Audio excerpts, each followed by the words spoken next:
Hello coders and welcome back to a new video. और इस video में हम कवर करने वाले हैं हमारे कुछ questions MCQ type.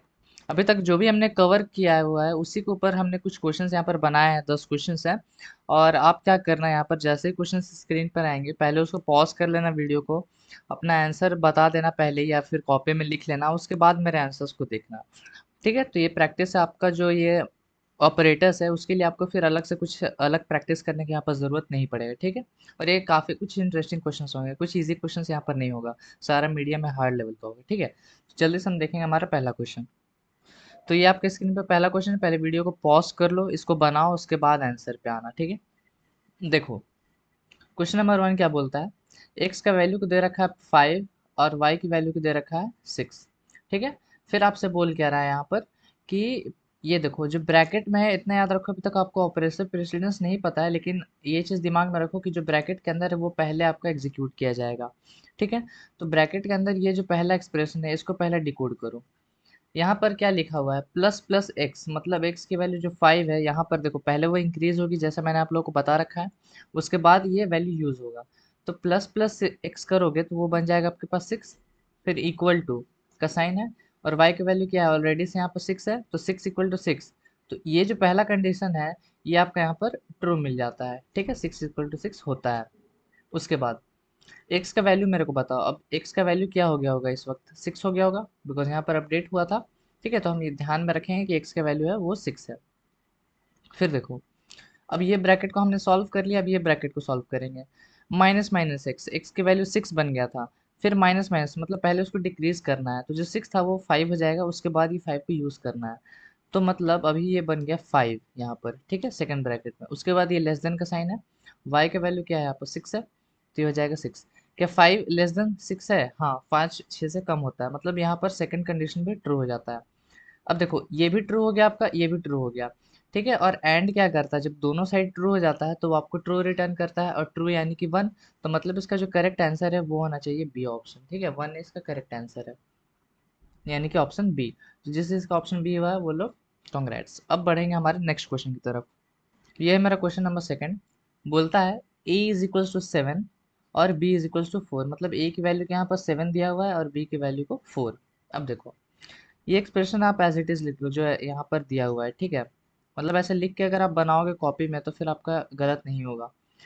Plus plus मतलब पहले इंक्रीज करना है फिर ए को यूज करना है, तो 7 को पहले इंक्रीज कर दो जो कि 8, फिर उसको यूज करो, तो यहाँ पर आएगा 8 डिवाइडेड बाय, मतलब ये मॉड्यूलस वाला साइन है, ये रिमाइंडर फाइंड करेगा। फिर आपका माइनस माइनस बी है, मतलब पहले ही आपको डिक्रीज करना है, तो 4 की वैल्यू को पहले डिक्रीज करो, यानी कि वो हो जाएगा 3, तो यहाँ पर आएगा 3।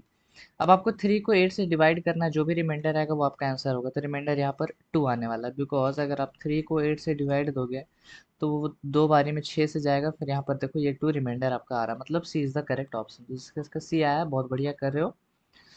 ठीक है, तो इसका सी आंसर आएगा। ठीक, और अगर सपोज कर लो यहाँ कुछ ऐसा आपका एक्सप्रेशन मैंने अगर आपको दिया होता, माइनस माइनस बाद में रहता, तो आप बी को एज इट इज़ यूज़ करते, मतलब यहाँ पर 8 मॉड्यूलस और यहाँ पर 4 ही उतरता, बिकॉज बी को हम पहले यहाँ पर लिख लेंगे जो कि 4, उसको हम लिख लेंगे, उसके बाद आपका वैल्यू की इंक्रीज होगा। ठीक है, मतलब अब नेक्स्ट टाइम जब भी आपका वैल्यू आएगा तो वो 3 आएगा, पर अगर बी माइनस माइनस रहता तो 4 ही उतरता। ठीक है, तो ये सारा चीज़ें मैंने आप लोग को ऑलरेडी से बता के रखा हुआ है। तो ये था सेकंड क्वेश्चन। अब बढ़ेंगे हमारे नेक्स्ट क्वेश्चन की तरफ। थर्ड क्वेश्चन देखो क्या बोलता है। देखो अगर आपको इतना सारा ब्रैकेट दिख जाए, इतना कुछ मतलब बड़ा बड़ा एक्सप्रेशन दिख जाए, तो देखो डरने की ज़रूरत नहीं है। पहले ध्यान में रखो कि जो ब्रैकेट है वो पहले सॉल्व होता है। आप एक काम करो, और जो है इसके साइड में देखो, यहाँ पर आपका एक कंडीशन यहाँ पर आ रहा है। ठीक है, और के बाद देखो यहाँ पर एक कंडीशन आ रहा है। ठीक है, देखो यहाँ पर, तो मतलब और के दोनों साइड एक एक कंडीशन लगा हुआ है। कभी कभी ऐसा भी हो सकता है कि और के दोनों साइड कंडीशन ना रहे, मतलब तीन तीन कंडीशन टाइप आ जाए। ठीक है, तो उस केस में दो दो ऑपरेटर्स आते हैं, पर फिलहाल आप लोगों को ऑपरेटर प्रेसिडेंस का ज़्यादा नॉलेज नहीं है, तो अभी हम उस पर नहीं जा रहे हैं। तो पहले ये ब्रैकेट ब्रैकेट को सॉल्व करो। ठीक है, ये ब्रैकेट को सॉल्व कर लो पहले। तो इसको सॉल्व करते हैं। तो पहले ये वाला ब्रैकेट में घुसे, उसके अंदर एक और ब्रैकेट है, इस ब्रैकेट के अंदर एक और ब्रैकेट है, पहले इसको सॉल्व करेंगे इसको। ठीक है, क्या एक्सप्रेशन लिखा हुआ है इसको यहाँ पर लिख लो। -2 नॉट इक्वल टू 2, तो क्या -2 2 के बराबर नहीं है? हाँ, ये कंडीशन बिल्कुल सही है। इसको स्टेटमेंट के तौर पर पढ़ेंगे तो क्या लिखेंगे, -2 नॉट इक्वल टू 2। -2 के बराबर नहीं है, तो ये कंडीशन बिल्कुल भी सही है। ठीक है, तो आप एक काम कर सकते हो कि इसके जगह पर मतलब जो ये लिखा हुआ है, इसके जगह पर आप यहाँ पर इसको ऐसा अंडरलाइन करके यहाँ पर ट्रू लिख सकते हो। ठीक है, ये ट्रू है, -2 नॉट इक्वल टू 2 होता है। इसका आगे अगर अगर नॉट लग गया, तो मैंने आपको बताया था जब भी आप कुछ अंदर में जो भी कंडीशन रहे उसका अगर आप नॉट लगा दोगे तो वो रिवर्स हो जाता है, तो मतलब ये बन जाएगा आपका फॉल्स। तो ये जो पूरा का पूरा कंडीशन है ये आपका यहाँ पर ये फॉल्स हो जाता है, तो यहाँ पर हमें क्रॉस लगा देते हैं, ये मतलब ये गलत है। अब चूंकि ये और है तो हमको ये अगला कंडीशन चेक करना ही पड़ेगा। एंड रहता तो हम आंख मूंद के यहाँ पर जीरो मार्क कर देते। ठीक है, बिकॉज एंड के लिए दोनों सही होना चाहिए, एक ऑलरेडी से गलत मिल गया तो सेकंड चेक करने का फायदा है नहीं, लेकिन यहाँ और है तो हम दोनों को चेक करेंगे। ठीक है, अब ये बड़ा वाला ब्रैकेट है। ठीक है, इसके अंदर दो और ब्रैकेट है, एक ये और एक ये। तो अब दोनों ब्रैकेट को यहाँ पर सॉल्व करना पड़ेगा मेरे को। ठीक है, तो पहले मैं 3 + 3 को सॉल्व करता हूँ इसको। तो 3 + 3 आपको क्या मिलेगा, 6 मिलेगा। ठीक है, उसके बाद ग्रेटर देन इक्वल टू का साइन है। उसके बाद यहाँ पर क्या लिखा हुआ है, इसको सॉल्व करो, 12 - 2 × 3। तो इंटू पहले होता है, ये सिंपल मैथ का भी यही रूल है। ठीक है, तो हम यहाँ पर 3 × 2 = 6 करेंगे, 12 - 6 करोगे तो 6 आएगा, मतलब इसको भी सॉल्व करने पर आपको 6 ही मिल रहा है। तो 6 क्या ग्रेटर देन इक्वल टू 6 है। अब देखो 6 ग्रेटर तो नहीं है 6 से, लेकिन बराबर ज़रूर है। तो मतलब ये जो आपका इतना बड़ा कंडीशन है ये आपका सही हो जाता है। अब मैंने आपको क्या बताया था और में कि दोनों में से कोई भी एक कंडीशन ट्रू रहना चाहिए तो वो ट्रू रिटर्न करता है। तो अब यहाँ पर देखो ये तो गलत है लेकिन ये सही है। अब ये कंडीशन ट्रू हो गया तो आपका आंसर बन जाता है ए। ठीक है, तो ऐसे आप लोगों को चीज़ों को सॉल्व करना है, ब्रैकेट को पहले ही सॉल्व कर लेना है। ठीक है, तो ये क्वेश्चन में देखो a = 3 है, n = 1 है। ठीक है, अब यहाँ पर देखना होगा क्या, a + 4 है तो a + 4 करोगे तो आपको 7 मिलेगा। ठीक है, उसके बाद less than equal to a की वैल्यू क्या है, 7 या 3। तो ये आएगा आपके पास 3 ही। ठीक है, ये परमानेंट चेंज नहीं हो रहा है, ये बस इस ब्रैकेट के लिए चेंज हो रहा है, इसके बाहर वो चेंज नहीं होने वाला है। ठीक है, तो ये चीज़ आपको ध्यान में रखना है, इसलिए मैंने आपको ये क्वेश्चन दिया था। तो वो यहाँ पर ए की वैल्यू अभी भी 3 ही रहेगी, तो यही इसी चलते मैंने आपको ये क्वेश्चन दिया था, ताकि आपको ये चीज़ दिमाग में बैठ जाए। अब क्या ये कंडीशन ट्रू है, 7 लेस देन इक्वल टू 3 है, ना ही ये कम है ना ही बराबर है, तो ये कंडीशन गलत, आपका जीरो आंसर हो जाता है। यहाँ पर देखो, यहाँ पर मैंने आपको VS कोड में भी लिख के रखा हुआ है, ये code same to same code है आपके पास। ठीक है, अब मैं इसको अगर रन करूँ तो यहाँ पर देखो आपको 3 ही मिलता है, जीरो मिलता है, सॉरी जीरो मतलब फॉल्स। ठीक है, तो ये चीज़ को आपको दिमाग में रखना है। देखो फिफ्थ क्वेश्चन क्या बोलता है, m = 23 और n = 25। ठीक है, मतलब m की वैल्यू है 23, n की वैल्यू 25। चलो बढ़िया। देखो ये वाला जो है ये ब्रैकेट को पहले सॉल्व करो, इस ब्रैकेट के अंदर एक और ब्रैकेट है। ठीक है, तो अंदर वाले ब्रैकेट को हम पहले सॉल्व कर लेते हैं। क्या लिखा हुआ है, नॉट ऑफ 23 लिखा हुआ है। अब मैंने आपको एक चीज़ बताया था कि ज़ीरो का मतलब फॉल्स होता है, और एनी अदर नंबर मतलब इसके अलावा अगर कोई भी नॉन ज़ीरो नंबर रहे तो उसका मतलब ट्रू होता है। तो 23 का मतलब क्या हो गया यहाँ पर, ट्रू। अब उसका आगे एक नॉट लगा है, तो ट्रू को ये क्या कर देगा, फॉल्स। तो हम लिख सकते हैं कि ये वाला जो चीज़ है ये डिक्रीज हो गया फॉल्स में। ठीक है, अब चूंकि ये फॉल्स बन गया तो यहाँ पर हम ऐसा लिख सकते हैं कि ये लिखा हुआ है false less than equal to zero, और फॉल्स का मतलब ही होता है जीरो, तो zero less than equal to zero, तो ये कंडीशन तो ट्रू हो गया। ठीक है, तब ये ट्रू हो गया तो आपको यहाँ पर ट्रू मिल जाएगा आंसर में, बिकॉज कम तो नहीं है लेकिन बराबर ज़रूर है। ठीक है, तो फॉल्स का मतलब जीरो होता है, तो ये ट्रू हो जाता है, सॉरी ए ऑप्शन ट्रू हो जाता है। ठीक है, यहाँ पर देखो सी एच का वैल्यू में आपको डी स्टोर करके रखा हुआ है। चलो बढ़िया। अब CH+2 किया हुआ है, मतलब ऐसा कुछ किया हुआ है कि D में आपको +2 किया गया है। ठीक है, और पूछ रहा है इज इक्वल्स टू F। देखो इसको समझने का दो तरीका है। पहला तरीका समझते हैं। पहला सिंपल सा तरीका तो ये है कि आपको मैंने आस्की के बारे में बता रखा है, तो D की जो आस्की वैल्यू है वो होती है 100। ठीक है, और CH में +2 किया गया है, मतलब CH इज इक्वल्स टू यहाँ पर 100 + 2 किया गया है, यानी कि 102। ठीक है, तो मैं ये जो सी एच ये कंडीशन को अगर मैं लिखूँ CH+2 इक्वल टू एफ, तो ये जो CH+2 है इसके जगह पर मैं 102 लिख सकता हूँ। ठीक है, और एफ की जो आस्की कोड होती है वो भी 102 होती है, तो ये चीज़ सही है। 102 इज इक्वल टू 102 कैसे किया आप लोगों को समझ में आ गया होगा कि डी में मेरा सी एच में मेरा डी स्टोर था और CH+2 किया गया था। तो सी एच की जो मतलब यहाँ पर डी की जो ASCII वैल्यू है वो होती है 100।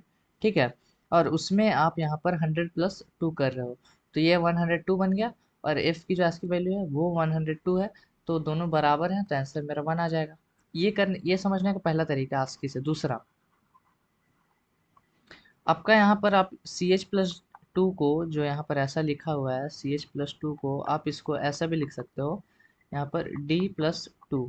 अब D+2 करोगे तो क्या आएगा, D, और उसके बाद उसमें दो और मतलब अल्फ़ाबेट जोड़ो, यानी कि DEF। ठीक है, D तो है ही, एक और जोड़ा हमने तो वहाँ बन गया E, एक और जोड़ा हमने तो बन गया F। ठीक है, तो D+2 करोगे मतलब D से हल्का 2 लेटर और आगे जाओगे तो आपको F मिलेगा, और F is equals to F, तो ये भी आपका कंडीशन ट्रू है। Small f is equals to small f होता है, तो ये आपका वन ऐसा आंसर बन जाता है। ठीक है, और अब हम बढ़ेंगे हमारे नेक्स्ट क्वेश्चन की तरफ।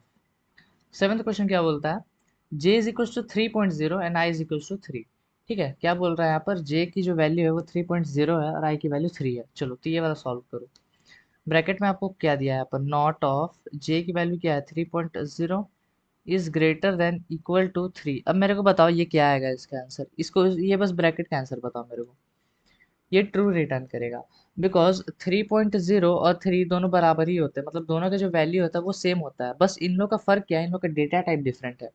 ये डेसिमल डेटा टाइप का है और ये इंटीजर डेटा टाइप का है, ये फ्लोट डेटा टाइप का है, ये इंटीजर डेटा टाइप का है। बाकी दोनों का वैल्यू में कोई फर्क नहीं आता है। ठीक है, तो ये कि 3.0 ग्रेटर तो नहीं है 3 से, लेकिन बराबर ज़रूर है, तो ये आपको बन जाता है ट्रू। ठीक है, ब्रैकेट के अंदर वाला। अब आगे नॉट लगा है, तो नॉट ऑफ ट्रू क्या बन जाएगा, फॉल्स, और फॉल्स का मतलब क्या होता है, ज़ीरो, तो ज़ीरो आपका आंसर बन गया। ठीक है, तो यही था मेरा सेवन्थ क्वेश्चन, और हम बढ़ेंगे हमारे नेक्स्ट क्वेश्चन की तरफ।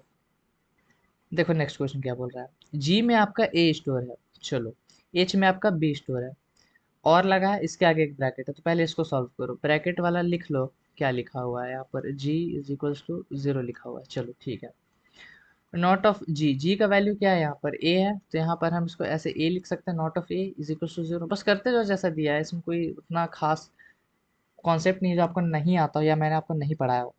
अब स्मॉल ए की जो आस्की वैल्यू होती है वो कितनी होती है, 97, तो हम यहाँ पर 97 लिख सकते हैं, राइट।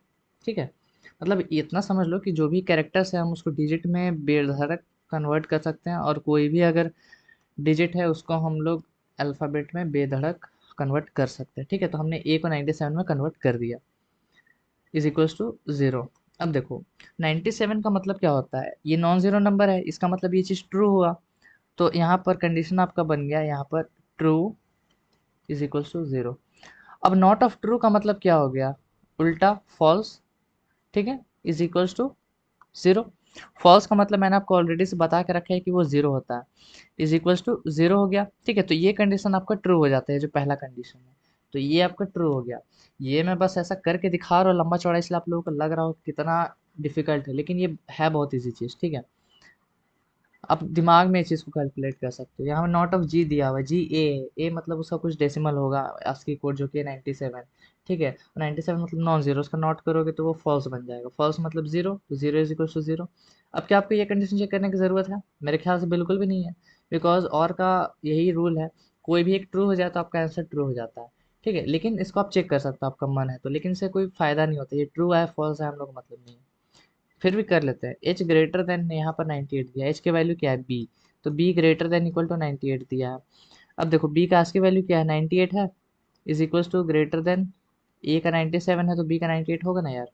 ठीक है, तो 98 ग्रेटर देन इक्वल टू 98, बड़ा तो नहीं है लेकिन बराबर है।